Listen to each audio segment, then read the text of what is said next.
Garamsur was a debt-ridden village which had seen a string of poor monsoons, adamant villagers, and a community divided on caste lines.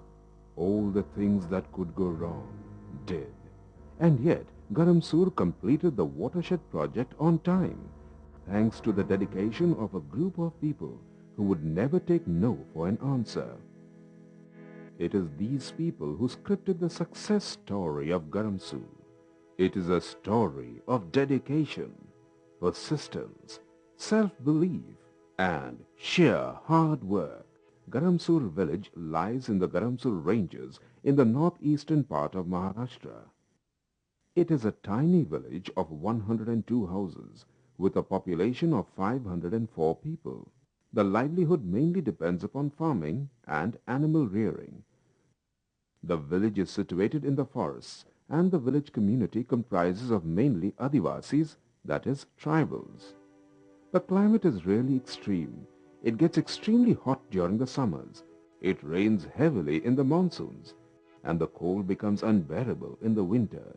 Garamsur was too small, too poor, too distant, and certainly inconsequential for even politicians to be interested in it.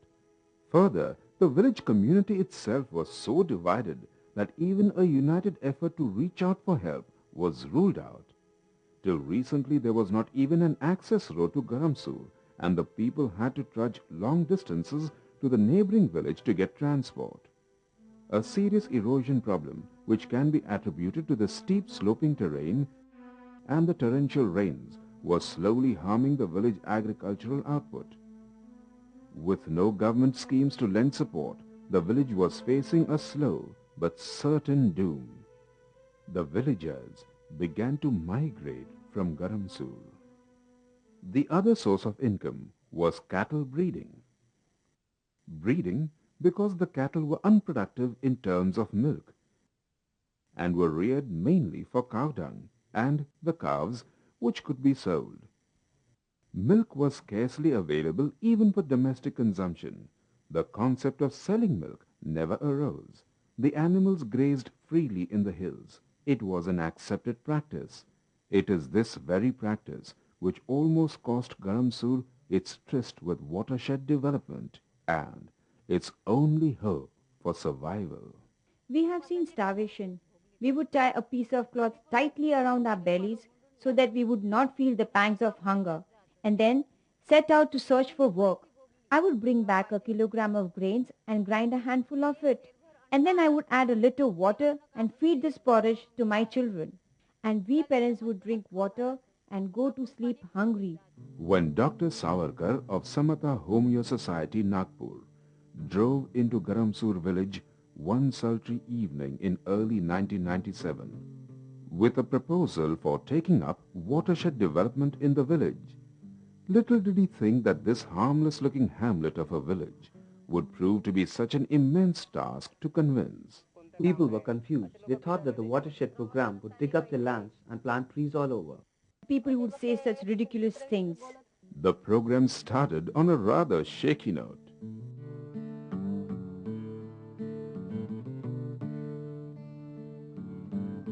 On the first day of the program, only one man and 6 women turned up.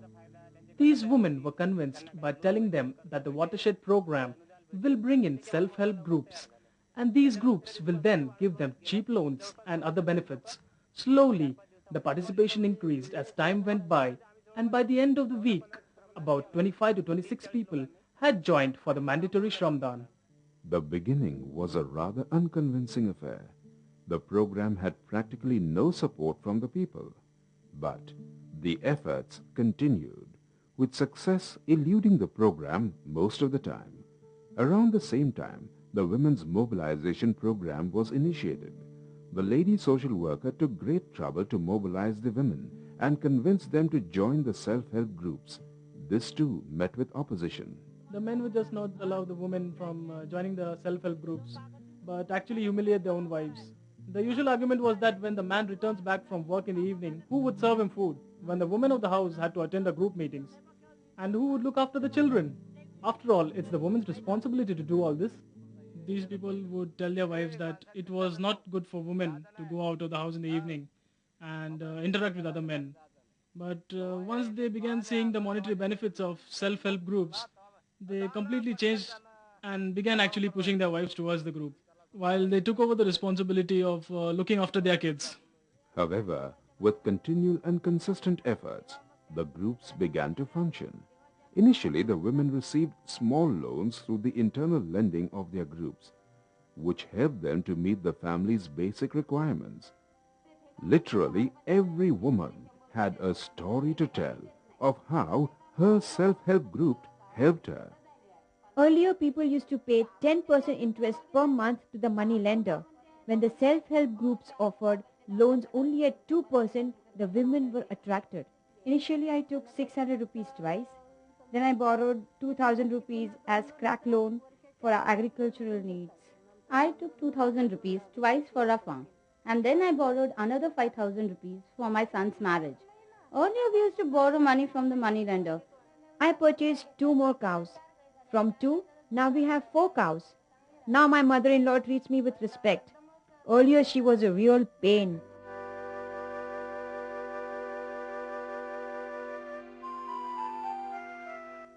The gradual success of the women's component led to the slow and gradual transformation of people's attitude. When we realized that the women are getting good guidance and were progressing, we changed our minds. Further, the meetings were only of women, no men were involved. So the men gradually began allowing their women to join the groups. Yet, while the opposition to the Watershed Programme was not vociferous, people were just not willing to actively participate. The key to this question was held by a group of 3 influential people. In our village, there was Gajanan Chopde, who later joined the program. Then there was Durve Guruji. Most of the people listened to them. I vociferously opposed the program in the beginning. We were 3 key people, Yadavram Asram, myself and Durve Guruji, our school teacher. Most of the villagers do not understand anything. They blindly follow what we say. Meanwhile, on the watershed front, things were moving slowly but surely. The capacity building phase supported by the Watershed Organization Trust Ahmednagar had begun. The participating villagers had resigned to the fact that there will be non-cooperation from a section of their fellow villagers, and there was nothing that could be done.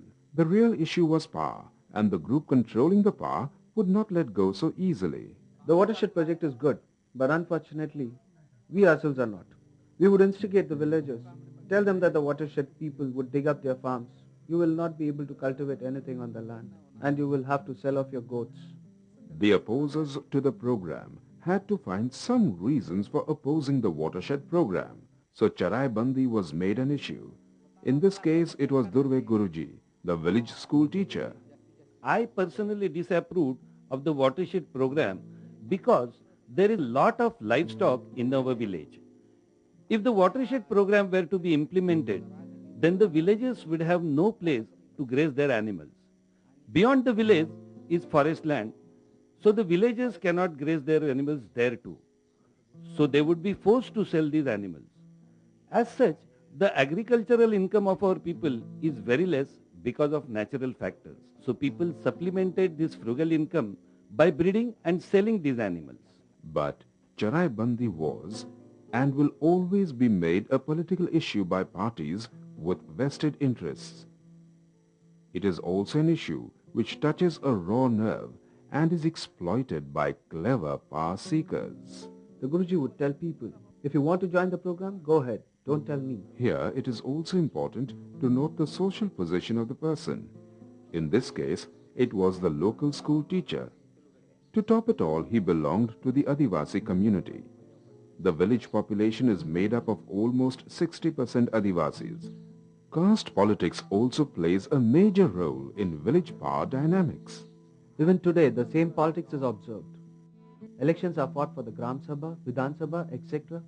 People go to take Guruji's support and guidance before doing anything. As most of them belong to this caste, our caste has relatively lesser population. So effectively, the village is controlled by him. Then there is the money factor. These people go to the Guruji for small financial help. So they are under his obligation. So what really made the Guruji oppose the Watershed Program? Was it really charaibandi? No. I thought that there was politics involved. There should be no politics in any project which is for benefit of people. I feel if you do not approve of something, then you should just step out. One must try not to bring politics in work. So I did not join the program. If you don't like anything, just leave it and continue to do your work. What did the Guruji have in mind? Did he fear that his hold over the people would diminish as they became economically better off due to the regular stream of wage income from the Watershed Programme, and that decisions in the village would now be made by a committee chosen by the people? Durve Guruji, if the Watershed Programme is being implemented in your own native village, will you participate in the program? Yes, certainly. I will join the program. The program is good. I have no problems with it personally. The treatments to the land are good and beneficial for the agricultural activities. By the time the capacity building phase got underway, there were more problems to deal with than merely disgruntled elements. The location of Garamsur itself posed one of the major problems. Garamsur is situated on the slopes of the Garamsur range. When it rains, the violent waters, which gush down the hill ranges, washes away soil from the farms. The merciless water flow carries small rocks and pebbles from the top of the hills, causing damage to the fields and misery to the farmers. This is a typical farm in Garamsur, situated below the hill range. The rainwater used to gush down the slopes, carrying topsoil, pebbles and stones from the hills, and also wash away the soil from this field along with it. So we made farm bunds to prevent this soil from being washed away. You can see that today the bunds are not visible, since they have been completely filled with soil, which otherwise would have been washed away. We also dug small waterways for draining away excess water. We are now standing on the ridge line of the Garamsur watershed. The slopes are so steep that it is difficult to even stand here, let alone work on watershed treatments. But our people took up the challenge and worked very hard to complete the treatments. The watershed treatments have to be as per technical specifications. The slopes and the loose soil made the task difficult. The supervisors had to work really hard to extract work of the best quality from the laborers, since the laborers had never worked on a project like this. There is a technique for digging on slopes. We taught this to the laborers. So the work which was progressing at a very slow rate gathered momentum later, and the squabbles between the laborers and their supervisors vanished. We taught the technique of digging the trenches. We also explained to the people that if the treatments at the top of the ridgeline were not executed properly, all their hard work would literally go down the drain. With the first monsoons, all the soil which had been dug up for the trenches will be washed down and fill up all the trenches dug lower down the slope. The people understood and worked with responsibility. Today, even after the completion of the project, there is good cover of grass and the trenches are clearly visible. Apart from working on actual treatments, it was even more important to maintain the discipline envisaged by the Watershed Programme. This meant that even while more than half of the village was not participating in the program, they too had to adhere to the conditions of charaibandi and charaibandi. This was achieved by selection of proper people to various committees within the village watershed committee. The charaibandi portfolio was handled by Kantaji, who belongs to the community of cowherds. Any stray animal in the treatment area would find itself in his custody. I got information that some people from the neighboring village were grazing the animals in the watershed area. That night, I took 2 people from our village and lay in wait. Around 2 in the night, I trapped several buffaloes and brought them to our village. I told the cowherd to go back and bring a fine of rupees 5,000. The boy returned back with some influential people who began to negotiate. I refused to reduce the fine. They pleaded that the boy was poor and could not afford to pay the fine. So I tied 2 buffaloes and told them that we could auction the buffaloes and recover the penalty. The animals were worth almost 10,000 rupees each. The boy went back and came back with the fine within 2 hours. After this incident, nobody dared to graze the animals in the watershed area. The tough implementation of the watershed preconditions also extended to the charaibandi. Here too the selection of Vaman Rao who is employed in the forest department and knows his trees, proved successful.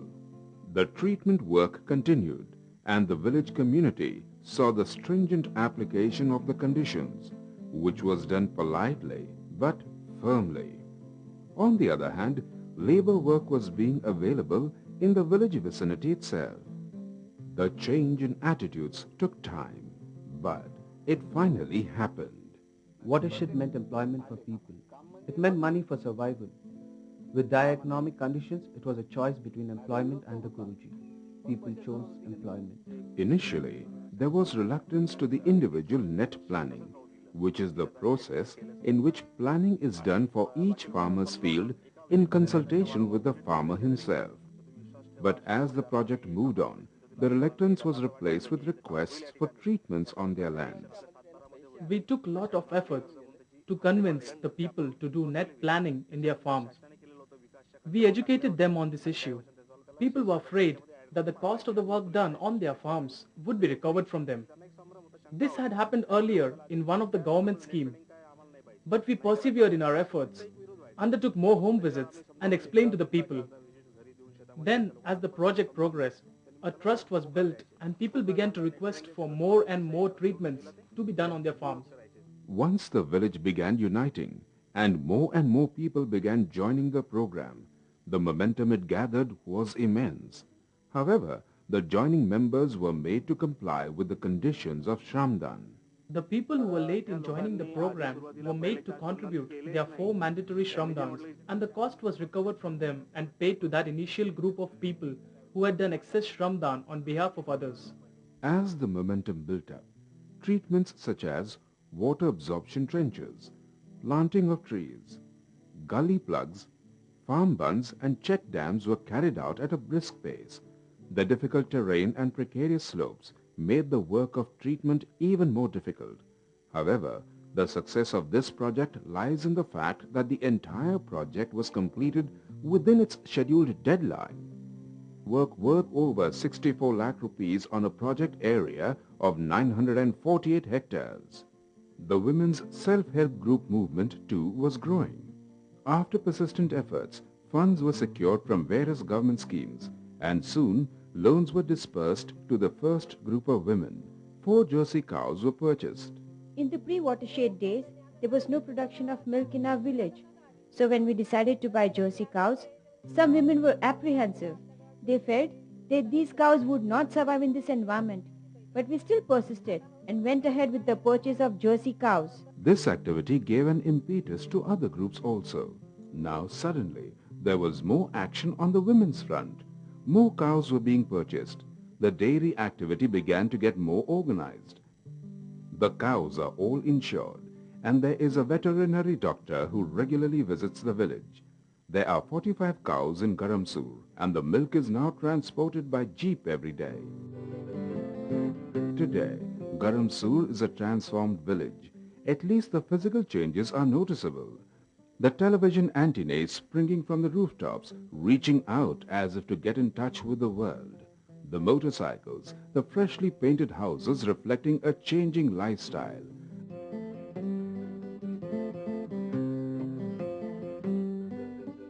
A brand new temple is coming up to seek the blessings of the divine.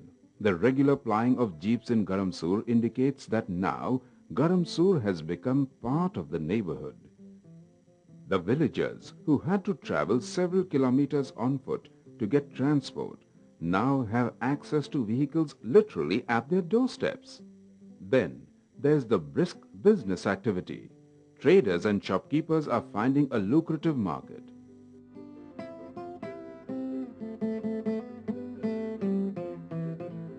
The items in this shop give us a hint of the buying trends and rising expectations. Shampoo sachets and ready-made masalas indicating the trend of women's purchases. Though there might be some undesirable demands such as this, yet the fact remains that Garamsur is now alive and enjoying every bit of it. My mother is a member of self-help group. She borrowed money from her group and gave me the money for the initial capital for the shop.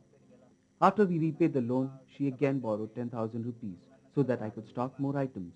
It is because of my mother's help that I am now well settled. There has been an overall transformation in Garamsur. The total irrigated area has increased, and so has the crop production. And with the number of wells too going up, the farmers of Garamsur have a reason to smile.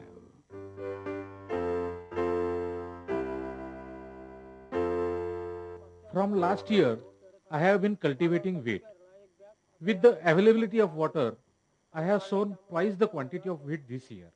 Soybean is another profitable crop for us. The cotton cultivation here has benefited due to availability of water. Wheat and green gram are two additional crops now made possible. The livestock pattern too shows a remarkable change, with the population of scrub grazing unproductive cattle going down. The same is the case with the goats too.